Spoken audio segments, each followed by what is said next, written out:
예, 장관님. 예. 지금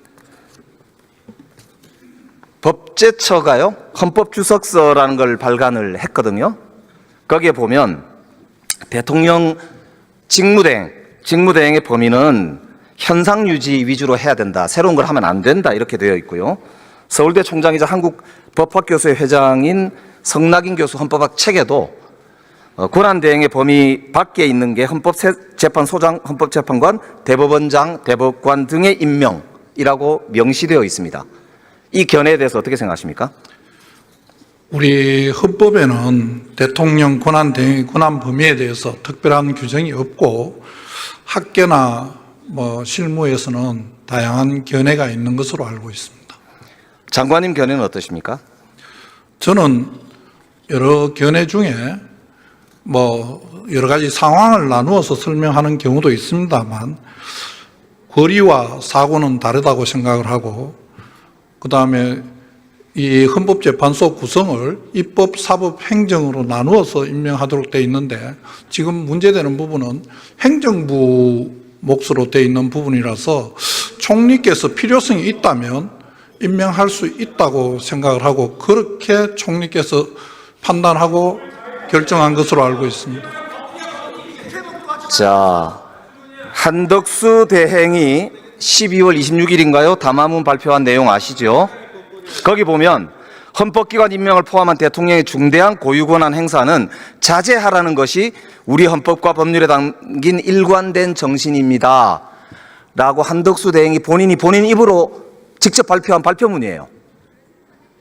이때와 지금은 대통령께서 권한 정지 상태인 경우하고 완전히 거리된 상태하고 상황이 좀 다른 거 아닌가 생각을 합니다. 지금 법꾸라지의 면모를 지금 정확하게 보여주시는 거거든요. 표현이 좀 과하십니다.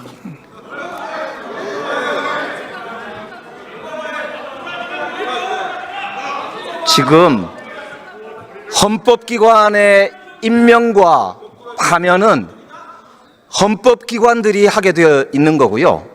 헌법기관의 기본은 국민의 선출과 헌법에 나와 있는 내용들입니다. 그런데 지금 말씀하신 대로 이거를 자의적으로 이렇게 저렇게 하면서 권력을 자의적 행사하는 거, 그게 지금 이번 내란 사태를 부르는 핵심적 원인이란 말입니다. 저는 이 부분에 대해서는 공화정의 가장 기본 정신인 삼권 분립의 원칙도 많이 고려해야 된다고 생각을 합니다. 삼권 분립의 정신이기 때문에 권한 대행은 선출된 자가 아니기 때문에 이 권한 행사를 하면 안 되는 거예요. 헌법기관의 구성의 원리는 국민으로부터 주권을 위임받은 대통령과 국회 같은 선출된 권력이 하는 거란 말입니다. 어떻게 권한 대행이 그 선출된 권력의 권한을 행사한다 이 말입니까? 그거야말로 제2의 내란이다 이거죠. 명백히 위헌적 지금 행위를 하고 있는 겁니다. 법무부 장관이 이거는 지명을 철회하라고 보고를 하셔야 된다고 봐요. 그게 법무부 장관의 직무적 책임이란 말입니다. 그래서 지금 묻고 있는 거예요. 총리께서 여러 가지 다 고려를 하셨을 것이라고 생각하고 제가 말씀드린 바와 같은 그런 이유로 임명을 하신 게 아닌가 생각을 합니다. 이완규 처장하고 비상계엄 난 다음 날 안가회동 하셨죠? 만났습니다. 예. 거기서 무슨 말씀 하셨었어요? 여러 번 국정조사 과정과 저희들 상임위원회에서 이미 많은 말씀을 드렸습니다. 그건 무슨 말씀 하셨어요? 저희들 그때 다 말씀드린 내용이 그날 아침에 저희들 행안부 그다음에 비서실 다 사의를 표했었고 그런 과정에 식사라도 한번 하자 하는 연락이 와서 식사를 하게 되었고 그 과정에 여러 가지 이야기가 있었지만은 제2계엄 이런 내용은 전혀 없었습니다. 지금 장관께서 내란 공범 아니냐 이런 비판을 많이 받으시죠? 저는 내란 공범이라고 생각해 본 적이 한 번도 없고 내란을 공모한 적도 없습니다. 그렇기 때문에 그런 오해를 벗으시려면 조금 전에 제가 말씀드렸죠. 한덕수 대행이 내란 공범이라는 차원에서 충성하신다라는 말씀을 듣기 싫으시면은 헌재재판관 지명을 당장 철회하라고 보고하시기 바랍니다. 하시겠습니까? 총리께서 여러 가지 고려해서 결정한 것으로 알고 있고 그 결정을 존중합니다. 그 부분이 특히 지금 헌재에 가처분 사건으로 계류 중에 있으니까 제가 옳고 그름을 다 말씀드리기에는 적절하지 않습니다.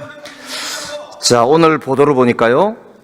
윤석열, 김건희 부부가 대통령 관저로 갈 때 500만 원 정도의 캣타워, 2천만 원 정도의 흰옥기 욕조가 설치됐었다. 그런데 이사 과정에서 이게 운반이 됐다라고 하는 정황이 나왔거든요. 이게 횡령 아닌가요? 저는 그 내용을 자세히 알지 못합니다. 만약에 그게 사실이라면 횡령 아닐까요? 여러 가지로 좀 따져봐야 할 것 같습니다. 뭘 따지죠? 어떤 경위로 했는지 우선 사실관계를 제가 모르니까 대답을 드리기가 좀 어렵습니다. 자, 그러면 최근에 한 일주일 정도 사이에 관저 가신 적 있나요? 제가요? 네. 저는 직무정지를 당한 상태라서 어디로 가지를 못합니다. 대통령이 지금 그 파면 이후에 사적 만찬을 즐겼다고 나오잖아요. 모르겠다. 알지를 못합니다. 보도 안 보셨습니까? 저는 알지를 못합니다. 그게 만약에 예산으로 사용됐다면 횡령이지요? 그것도 뭐 가정을 전제로 말씀하시는 거라서 제가 대답드리기에 적절하지 않습니다. 이게 유력 정치인의 부인이 사적으로 법인카드를 썼다고 해서 김혜경 씨의 경우에 검찰이 수사를 어마어마하게 했잖아요. 이거 수사해야 되겠죠? 내용을 확인해 봐야 될 것 같습니다. 이게 확인이 되면 수사하시겠죠? 검찰에서 수사 필요성이 있으면 제가 지금 당장 모르겠는 부분이 그런 내용이 검찰이 직접 수사권 범위에 들어가는지를 우선 정확하게 잘 모르겠습니다. 제가 확인해 보겠습니다. 확인하고 필요하면 말씀드리겠습니다. 확인하시겠다고 분명히 말씀하셨습니다. 그 내용을 사실관계를 확인해 보겠습니다. 우선. 그러니까 사실관계가 확인이 되면 수사가 필요하다는 거는 당연히 인정하실 거죠? 수사의 필요성은 사실관계가 우선 뭔지 의원님께서 말씀하신 내용은 지금 언론에 나온 걸 말씀하시는 거 아니겠습니까? 저는 언론 그 보도를 보지를 못했습니다. 그래서 우선 그 내용부터 확인해 보겠습니다. 우리 법무부 장관은 수사 지휘권이 있지 않습니까? 수사 지휘권은 구체적인 사건에 대해서 있습니다. 예. 그래서 예. 내란 우두머리 혐의로 지금 정말 우리 대한민국 역사를 정말 어떻게 표현해야 될까요? 박살을 낸 내란 우두머리 혐의를 받고 있는 분입니다. 이런 분이 이런 횡령을 하는데 법무부 장관이 그렇게 소극적으로 답변하셔야 되겠습니까? 사실 확인해 보겠습니다. 이건 사실 확인되면 바로 수사하시기 바랍니다. 확인하겠습니다.